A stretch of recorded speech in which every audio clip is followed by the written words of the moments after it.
couple of years ago, I went to a fundraising auction for my daughter's charter school, and in addition to the regular auction items of gift items and gift packs, and things donated by the local, by some local businesses, there were also tables and tables filled with children's artwork. And I couldn't for the life of me figure out who would actually bid on somebody's child's artwork that wasn't their own kid. It was really unusual. I mean, maybe the school had a child prodigy who could distill the essence of like losing their pet dog, which is very sad, or extolling the joys of space flight. I think one of these is Sandra Bullock. I don't know which one is George Clooney. But really, more likely, they were art objects that were probably best displayed on the family's fridge and not up for auction at Sotheby's for babies. So at the time, I was working as a freelance interactive designer. I was doing game design for a children's book author and illustrator, and was supplementing my income by teaching drawing to kids at local schools in Hoboken. I'd returned to teaching after working 8 years at a major media company, and I'd been creating online toys and games and interactive experiences for young people, but the only experience I ever had actually working directly with children was looking at them on little tiny monitors while they did user testing in another room while we were testing the usability of some of our interfaces. And really, the past couple of years, working with children directly has been such a much better experience because it's opened up my understanding of how children's minds work. And it's been rewarding in and of itself to observe and shape my students' creative process. I knew from my years in art school and time spent working as a designer and programmer that there's much more to developing artistic and critical thinking skills than just making works to display. It's also important to learn and develop your own ideas, to work within grid and geometric structures, to imagine how your artwork will be received and used by others. I wanted to develop a way of thinking and teaching art and creative thinking that engaged students with the world and didn't focus so much on creating pretty pictures. Not that there's anything wrong with creating pictures. We've got some great pictures upstairs. I'm actually a watercolorist myself. But I wanted to bring some of my experience synthesizing user experience and some of the work that I did designing projects into my classes so that the students really got a sense of creative exploration and discovery while creating a product that would actually be used and shared by others. I really wanted to move minds from thinking of art as being arts and leisure to arts and science. So for the past 2 years, I've been developing a game design curriculum called Let's Make Games that teaches elementary age students creative and design thinking. Our projects are meant to be played with, and children work within structured systems while also having a chance to write their own rules and participate with their friends and family in a play experience of their own creation. Now, the games I'm talking about are not video games, but are physically crafted projects. They're board games, card games, mazes, and puzzles. Students engage their manual dexterity and craft while also exploring mathematical concepts of chance, probability, rule-making, storytelling, and play. Our classes are collaborative, and ideas are shared freely with others in class time. Now, why games? So, got a quote here. Game designer and teacher Eric Zimmerman, in his manifesto for a ludic century, states that the 21st century will be defined by games. Quote, "We live in a world of systems. The way that we work and communicate, research and learn, socialize and romance, conduct our finances and communicate with our governments are all intimately intertwined with complex systems of information in a way that could not have existed a few decades ago. For such a systemic society, games make a natural fit. While every poem and every song is certainly a system, games are a dynamic system in a much more literal sense. From poker to Pac-Man to Warcraft, games are machines of inputs and outputs that are inhabited, manipulated, and explored." I like to think that teaching game design gives children a way to create their own tiny little systems, to help them build a structure of rules and procedures from their imagination, and to see how things work within those limited structures. Game design instruction allows children to understand how art and design ideas work in the context of complex and custom play spaces. By creating projects that are to be used and played with others, they're able to iterate and learn how the decisions they make about rules and design affect the playability of their work. An empty board game is a blank slate for a child to create their own story, and in class we follow a quest narrative. So the idea with the quest is that you have a hero who starts at a beginning, point A, and moves to point B with many troubles and difficulties along the way. And the story that I usually use as a foundation to start them off with is The Wizard of Oz. Because here we have 4 characters, we have 4 player characters. We have Dorothy, we have the Scarecrow, we have the Cowardly Lion, and we have the Tin Can Man, or as they call him, the Tin Can Man. So they're on a quest to meet the wizard, so they encounter all sorts of difficulties along the way, but whenever I tell the children, what is it that they follow, what's the path that they follow to get from Munchkin Land to the wizard, and it's a wonderful moment when they're all looking at each other and they're going, they follow the yellow brick road? And I go, they follow the yellow brick road. They follow the yellow brick road. So I get a room full of children all telling each other that they're following the yellow brick road.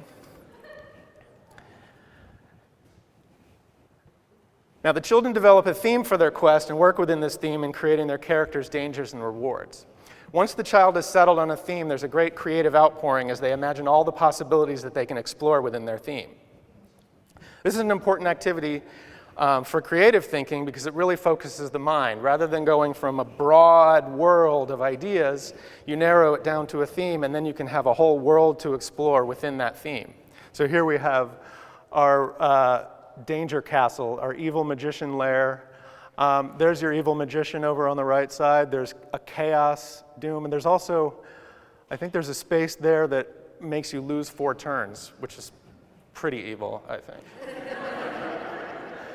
And here we have the thief. So the theme of this one is money, and the thief is obviously trying to get from start to end without getting caught. Now, I don't know if there is a card, I think, probably available that you can use to get out of jail to say that you have some neuroscience that says you shouldn't be stuck in jail the entire time.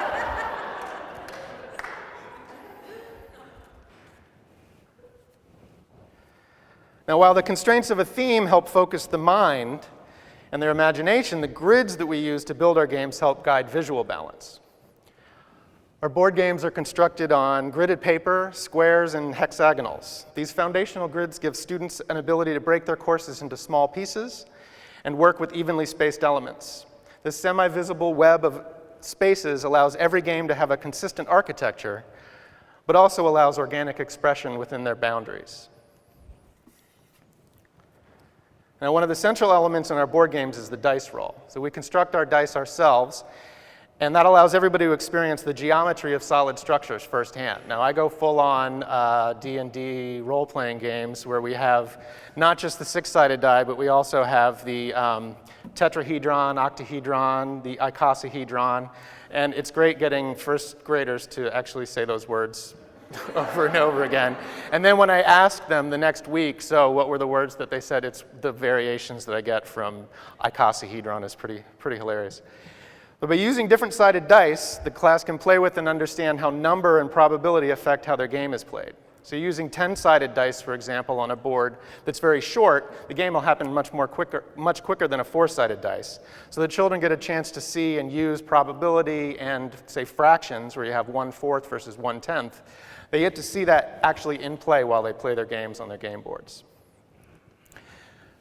Now, once they count all their spaces, they can see how quickly or slowly the game is played based on how many spaces they can go with each roll. Now, sometimes I'll get a kid who will go from point A to point B, and it's a straight line. It's as the crow flies.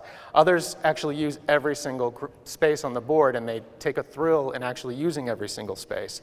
So they get hundreds of spaces rather than just, say, 15. They can enhance the game with landing places that jump the player forward or backward a set number. So we've got first and second graders playing with math where they say, oh, let's jump 3 plus 3 minus 2. And I always get one kid who thinks it's the utmost of hilarity to have a space where you land and you get sent back 3 spaces, and then you land in a space that sends you forward 3 spaces, and then that space sends them back 3 spaces, and then forward, and it's an infinite loop that they all just giggle about.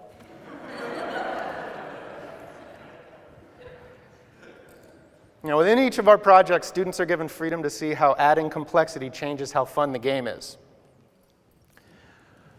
Within the specific game structure, the students are able to write their own rules, because too often I feel we place kids in situations where the rules have been written long ago, or we structure activities, us adults, us parents, very many of us, structure activities that the kids are forced to conform within.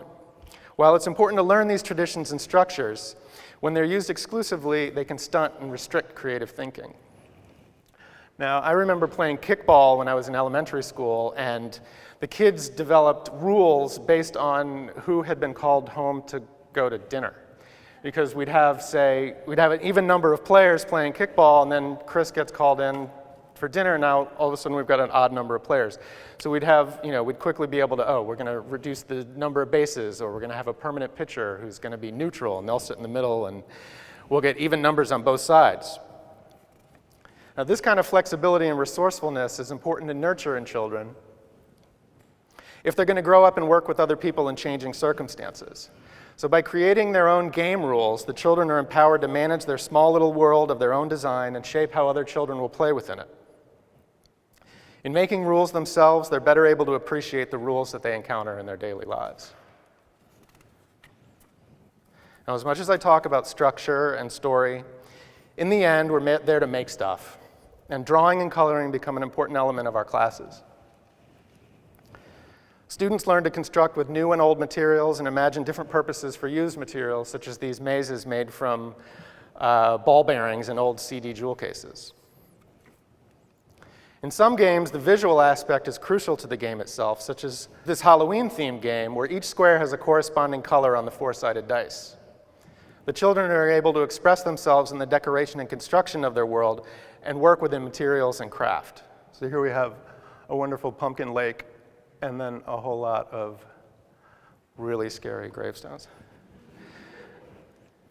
Now, within the confines of the game project, each child is able to concentrate on their own unique visual language.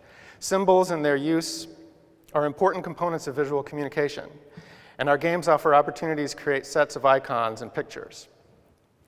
So for this memory match game, we've got fruits. So we got fruit symbols. So all the children got to. We weren't using a gambling casino slot machine.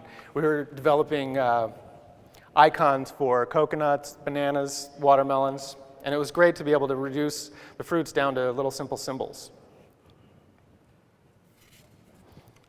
And one of the most important aspects of game design is actually playing the game, and it's here that students can see their ideas put into practice and enter into the world that they've created. I would venture to say that there aren't many children sharing their homework with each other after class, but once they've created a game, it begs to be played and shared with others. So I encourage the kids to play their games as they make them and to consider how the decisions they make in the creation of their game affect how fun the game will be to play. Well, for example, I always have at least one child in class who insists on making a square that eliminates whoever lands on it. So whether they're eaten by a shark, or they fall into a pit, or they fall into a pit that then they get eaten by a shark, there's always, they make one space that just knocks a player out of the game. And I don't know which is worse, if it's in the beginning of the game, when you've just started and you've been playing for 5 seconds and you're out and you're done, or at the end of the game when you've been invested in so long in playing the game and then boom, you're gone, even though you may be in first place. It's like the space on Chutes and Ladders where you land right up near the top and you slide all the way down. Now, it's important for the students to put themselves in the shoes of the player who just lost. I usually point out to the kids that this black hole of a space will frustrate whoever lands on it, and I sometimes get an evil grin and a sinister chuckle. Well, after a bit of thought and playing through the board a few times, they begin to realize that as much as they wish to torture their players, no one's going to like playing the game if they've been knocked out in the first 5 seconds. So their sense of empathy with the game's users can encourage them to revamp their game and create a game that's more fun for everybody to play. Now, in the end, I may have learned as much, if not more, from my game design students than they have from me. I've enjoyed seeing the stories they've told and the creative ways they've colored outside the visual and theoretical grids that I've set up for them.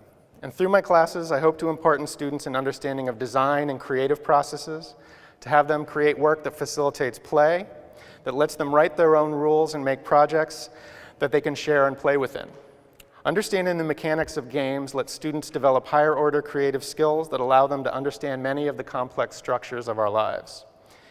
It's an alternative form of teaching math, storytelling, and art, and in the end, it's a lot of fun. Thank you.